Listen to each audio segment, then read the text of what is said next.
Hello everybody, I am Torit Mato and you are watching Art and Purulia. This is the second episode of the Drawing for Absolute Beginners series of videos. Let me start with an encouraging note. A very popular excuse not to draw and paint, though you love it and appreciate when others do it, is I do not have talent.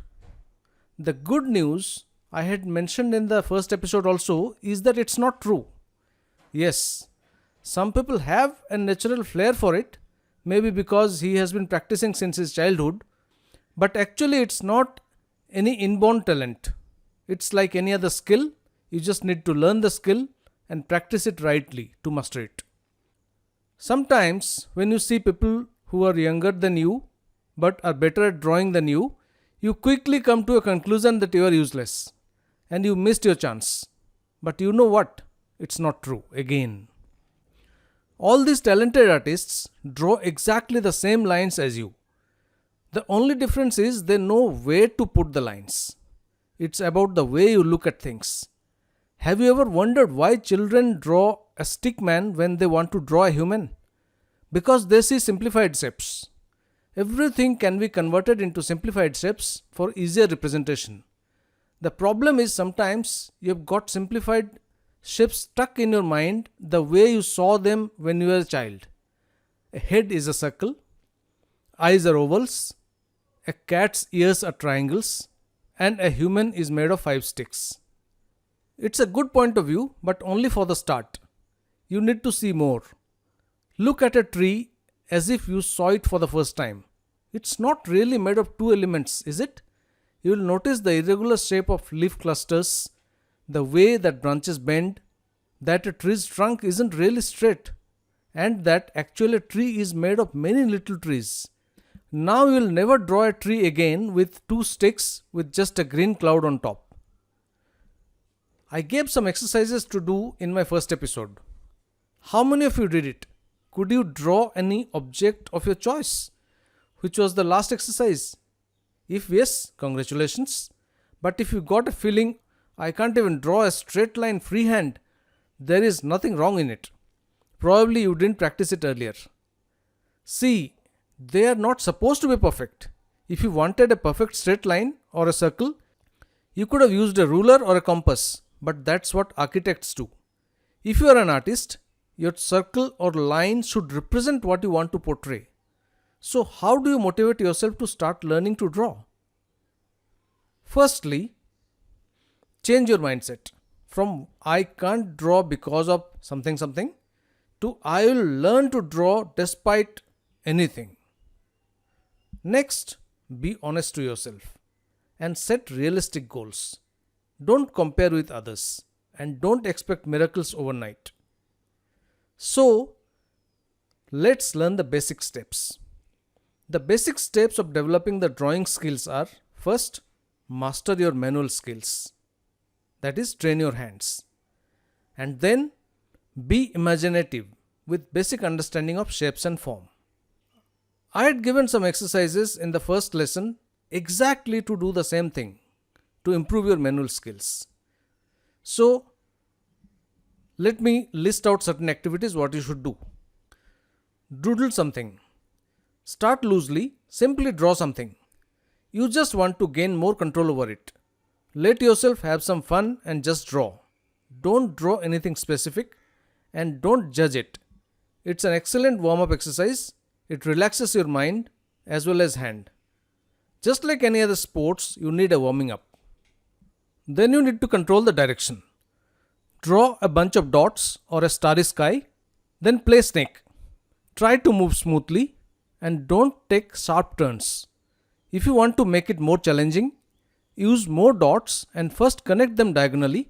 That teaches you how to change direction smoothly. It lets you gain control over the direction of the line. This is the first step in reaching precision. It also trains your hand for various positions and lets you check whether the grip feels comfortable in every position. Next, draw any lines.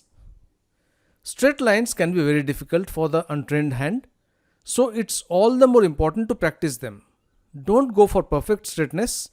Draw the lines quickly, lightly using various directions. Some of them you will find more comfortable than others, and it's okay. It lets you find the flow of your hand, the most comfortable direction for your lines.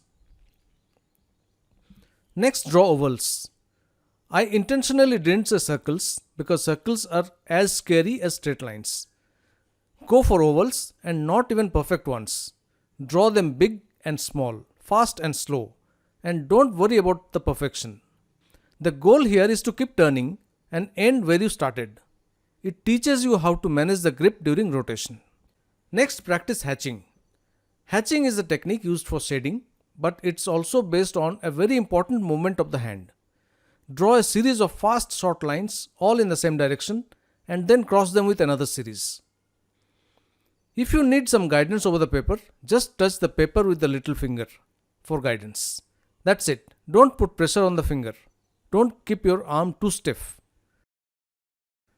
For all the processes, the marks will differ depending on how you hold the pencil and what is the angle at which you are touching the paper with the pencil. The more vertical the pencil is, crisper will be the lines, and flatter the pencil with respect to the paper, the line produced will be broader and a bit diffused. So choose your angle of attack accordingly. Master pressure levels. It's very hard for a perfectionist beginner to let go. It's somehow imprinted in them that every line must be perfect at once, with no corrections. This exercise is the first step towards breaking this rule. Draw lines and some doodles using various pressure levels. Change it as you go and see if you can make it gradual. You can even draw a gradient out of the lines. Be imaginative. Just like a child, make every subject easy, but breaking down in geometrical shapes. Similarly, you also be imaginative in correlating every object with simple shapes. Have fun in doing whatever you do. Appreciate yourself. Do not think about impressing others or making money when you start. Now let's come to forms, the 3D version of a shape. We need to understand why the objects appear 3D. To show depth, the aspects of the 3 dimensions or sides such as length, breadth and height or depth has to be depicted. This cat was a 3D from the start, but it needed to be rotated to prove it to our eyes. Showing contour lines in a shape is an easy way to depict form. Observation. Observing the objects, looking for geometrical shapes and contours and shades of darkness or lightness is very important. From forms to lines. Till now we have been talking of lines to forms. Now we'll talk other way around. But the second procedure you can do only when you know the first procedure of making a form using lines. In order to draw lines resembling forms, not flat sheet of paper, we need to base them on forms. Talented artists achieve this effect by trial and error, waiting for the proper lines to appear on their own. When they do, the artists do not know where they came from or how to modify them without losing their meaning.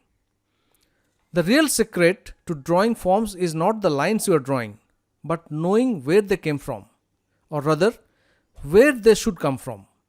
Before starting a drawing, you should imagine the form you want to base your lines on, instead of drawing lines on their own. So the key is to know how the lines should change when the object is rotated, and the opposite to just remembering a particular set of lines leading to a particular pose. Lines are hard to remember and they can't be modified. Forms are easy to remember and they can be modified freely. Now that we know why forms are more important than lines, let's see how we can use this knowledge in practice. Think with forms. At times, we focus too much on the outline rather than form of an object. Let's take this horse for an example. If we are looking just at the edges, we get the silhouette like this. And if we draw that, we get this.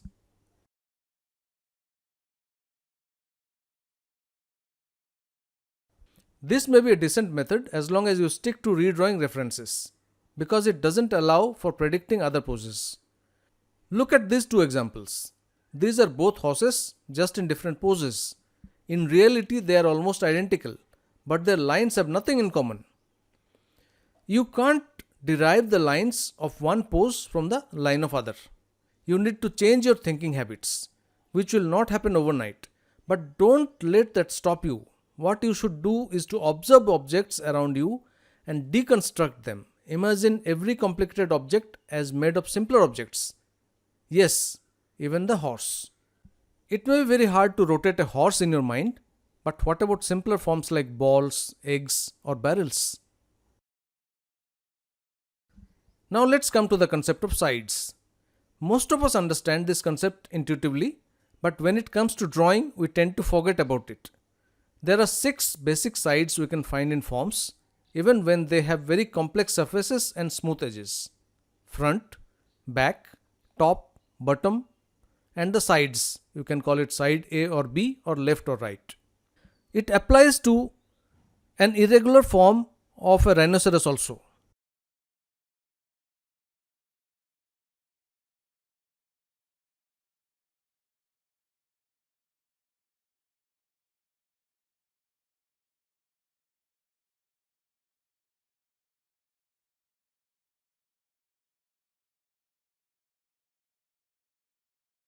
Now let's come to views. The problem with sides is they cannot be seen all at the same time. For example, when you are in front of the front, you can see only this and nothing more. The box looks like a square this way. To see any other side, you need to move the box, or you need to move yourself away from the box. To see top, move the box down or move yourself up. To see the bottom, move the box up or move yourself down.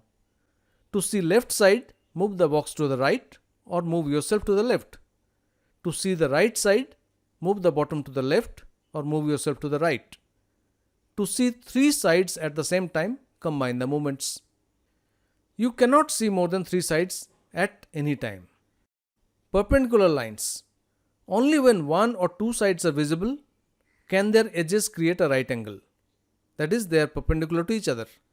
When you want to see the third side too, this relation is lost. Objects get optically smaller with distance. So if two opposite sides are very far from each other, if the objects are big, the more distant one will appear smaller.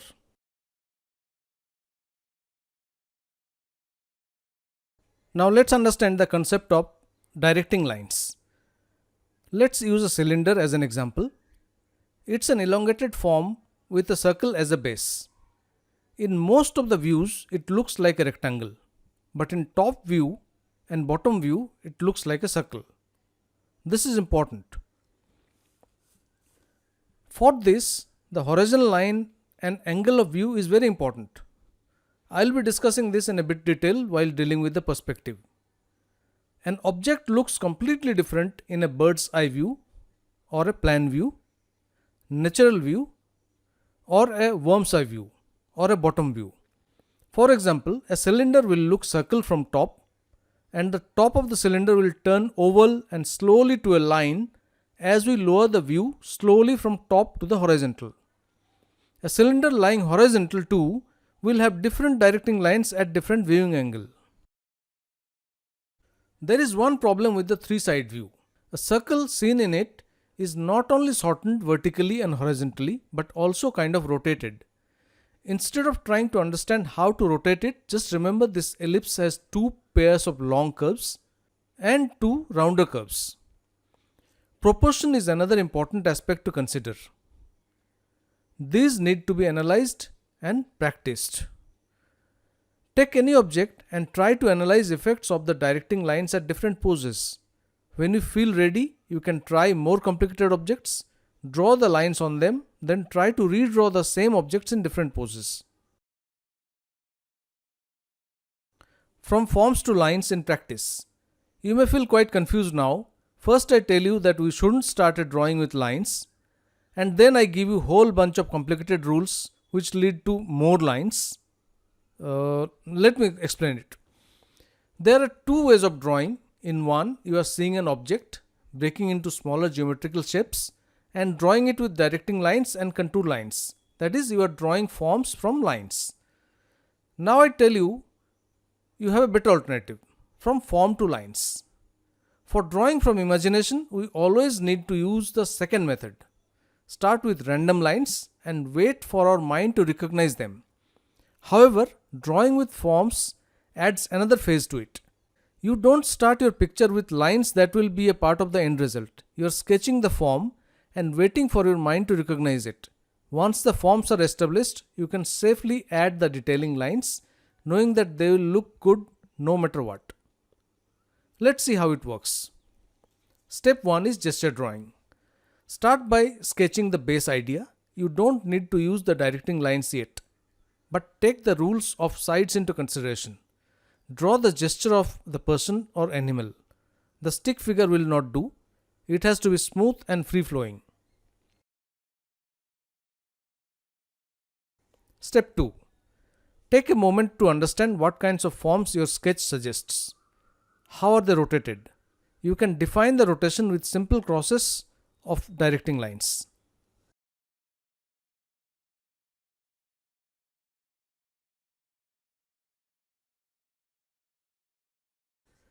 Step 3. Once the base is done, you can add the rest of the body, following the directing lines of the base.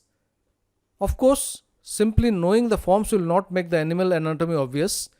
You need to spend some time analyzing the pictures of a real animal and trying to convert it into simple forms. Once you memorize them, you will be able to draw the animal from imagination.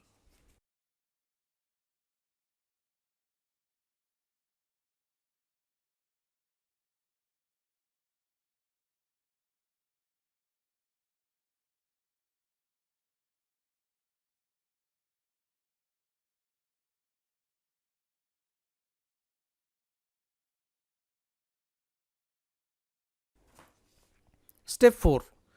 Now it's time for normal drawing.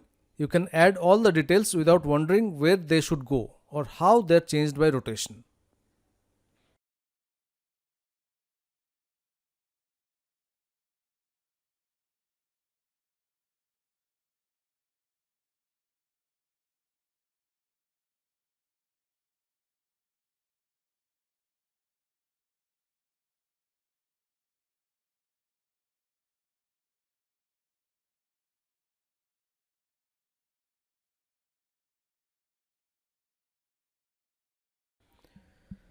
Now let's come to shading. In general terms, shading is referred to the process of depicting various grades of darkness to show lights and shadows to show form. Mastering the art of shading is quite important to incorporate the aspect of an illusion of light. Creating the shape first and then adding shade to the shape is what gives the illusion of form. For example, a circle is a shape, and when the value or shading is added to it, we get a sphere. The lightness and darkness of the color have specific locations to create the illusion of a form. This lightness and darkness of color helps us in understanding forms. It also helps us in understanding where the light originated from. The specific locations of value include the highlight, midtone, core shadow, reflected highlight, and cast shadow. The highlight is the position where the light hits directly. Midtone position has middle value, and the core shadow is usually darker than the rest of the positions. Whenever light hits an object, it also gets reflected back by bouncing back off the surrounding objects. This area of reflected light is represented in the form and reflected highlight. The core shadow is created when the object blocks the source of light. These are some of the basic aspects of shading, and getting these techniques right means that you can have a beautiful form that has been transformed from a shape. For shading or adding darkness to create shadows, identifying the direction of light and also type of light is quite important.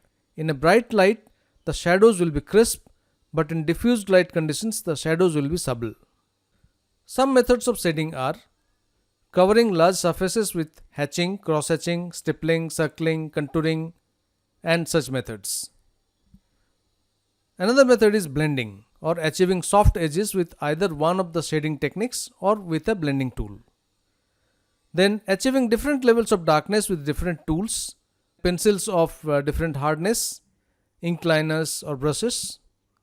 And you can also add bright areas by erasing using an eraser, or applying white ink, or leaving the areas while shading. You can use a mechanical eraser for crisp and bright lines and areas of highlight. So that brings us to an end of this video, or rather this episode. So till now, what have we learnt? In summary, if we discuss, we have learnt that knowing our drawing materials is very important to utilize them. Secondly, you have to build your manual skills by lots of practice of various forms of lines or whatever drawing you can do to gain confidence over your materials. Thereafter, we discussed two approaches of drawing forms. One is very simple method where we discussed you think in the form of lines, then break down the forms into various shapes and draw the shapes and then build the forms. That's very easy method, but you land up with a result of a slightly amateurish or not very professional result you get. Second approach, a bit difficult to master, but once you master it, you will never go to the first approach again probably. That is, you start with a gesture. In this, you are thinking in forms. You draw the gesture, then slowly you build the form and draw the lines to finish it. We also saw how important it is to know the concepts of sides, contour lines, directing lines, the importance of lights and shadows, and how we depict them through shading and all those. And the most important part is a positive frame of mind and lots of observation and practice. That reminds me, we should have some exercise also. So the exercises are: exercise 1, repeat the lines, ovals, hatching, cross-hatching, rendering, blending, erasing, and all those effects that you can do with pencils, erasers and blending stump to gain confidence in using them. Exercise 2 is draw contours in all three directions of any simple object, like a ball, an apple, or a box. Exercise 3, draw the contours and add a cutout section of an object, such as potato or an apple. Exercise 4 is draw a cup from three different views: top view, mid view, and slight slant view, and the contour lines also. Exercise 5, draw an object, keep the proportions correct by measuring using the pencil or scale, then identify the dark and bright spots and apply the shadows by darkening accordingly. Exercise 6, do a gesture drawing of a cat or a football player, then add directing lines, make the form, and then add details to draw the figure. Though we will see figure drawing in details in a subsequent video, as of now see how you can convert gestures to figures. If you have been with me till now, I am sure you would have liked the video, or at least it has been of some utility to you. So please consider subscribing to the channel. Thank you. In the next episode, we'll see how we can produce illusion of depth by using techniques of linear and atmospheric perspective. Till then, keep healthy and keep drawing. See you.